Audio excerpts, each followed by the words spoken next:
our government with business, of course, as organized labor. We've been coming to Washington on the AGOA trade relations in the previous regime.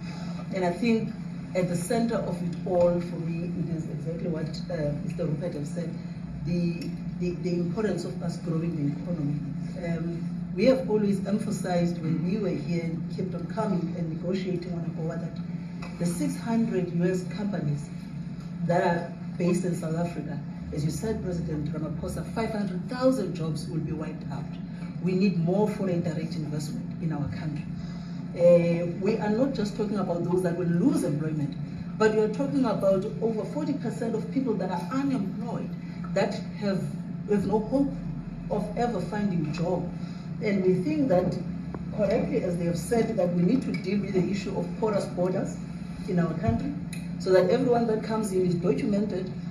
We also need to, and I would have thought that the minister would address the issue of land expropriation and how the policy works in South Africa. Recently, President, as you were preparing to come here on the news, in, I think it was in Natal, there was a handover of farms, and white farmers were saying, we are donating the land, but also there's a willing buyer, willing seller in South Africa. So there is no expropriation without compensation, but it is a willing buyer, willing seller. And that white farmer was even saying, President, that the government is even paying more in buying the land than what the land is worth of.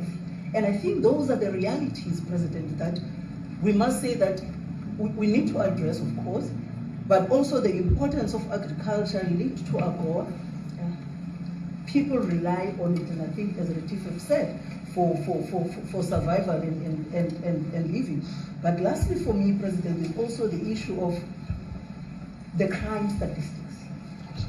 There is no doubt about it that we are a violent nation, for a number of reasons, and we're not condoning anything.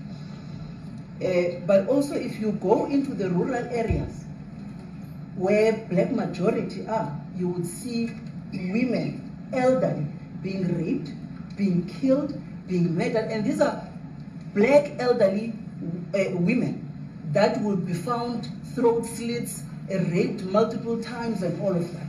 And the problem in South Africa, it is not necessarily about race, but it is about crime.